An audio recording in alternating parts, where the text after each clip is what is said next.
In this first video, we're going to look at why your website is not working for you.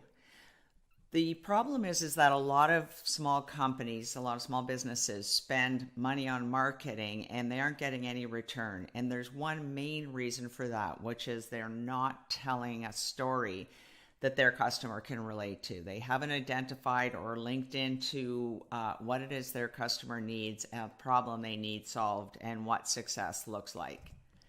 So why are brand stories so important? People buy based on emotion. People buy based on something that they can relate to, something they can see themselves in. So if you're selling, for example, a vacation, you see this on most ads for vacations, they show what the person feels like if they would be on that vacation. And it seems like it might be difficult for, a small manufacturer, for example, but you're selling to someone, and as long as you're selling to someone, you need to tell a good story to get them engaged. The other thing is that people have a short attention span, and it's about the attention span of a goldfish, around 6 seconds. I honestly can't tell you how the scientific community came up with the attention span of a goldfish. I'm not sure how you test that. But anyway, suffice it to say that the human attention span is very, very low. So if you don't get someone as soon as they come to your website, you're probably going to lose them and they're going to go somewhere else because they're just confused about what you do. So information and facts are like bowling balls. And again, people can only take in so much information. We talk about multitasking. People don't really do that. Their brain may be able to jump quickly from one task to another, but we don't have more than a couple of bits of information in our brain at one time. So one bowling ball is easy to handle. You've got your bowling ball, as we see here, your bowling ball in one hand, and you're still enjoying a cup of coffee. 2 bowling balls is a bit trickier.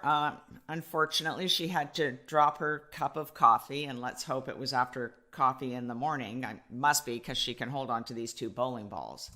But if you add a 3rd bowling ball there, it's just not going to happen. And as I said, people cannot hold on to too much information at one time. We're bombarded. Our brain is constantly trying to sift through the information that's important to us. So you can have the best product and you can have the best technology, but if your brand story isn't amazing, no one will pay attention. We live stories every day. So if you think about how your day was, and you're sitting at the end of the day and maybe you're having dinner with your family and you're telling your family what you did at work. You're talking about the temperature. When you talk about how cold it is, for example, you talk about how it made you feel. You probably are tucking your kids in. If you have kids, you're tucking them in with a bedtime story. And we're even living a story when we dream. So what does that mean for selling your product? So I'm going to use the example of a TV set. And I did this recently, earlier this year. I wanted a new TV. And I wanted a TV that was going to show me the best picture for Netflix ever. So I went online and I started looking at some of the big TV companies. And I went to one and it was telling me all about 4K and 9000p and gazillion hertz. And I left that site immediately because I can't relate to that. I'm not buying a TV because it's technical. I went to another TV maker website and it simply said, this TV will have the best picture ever. And that's what I'm looking for.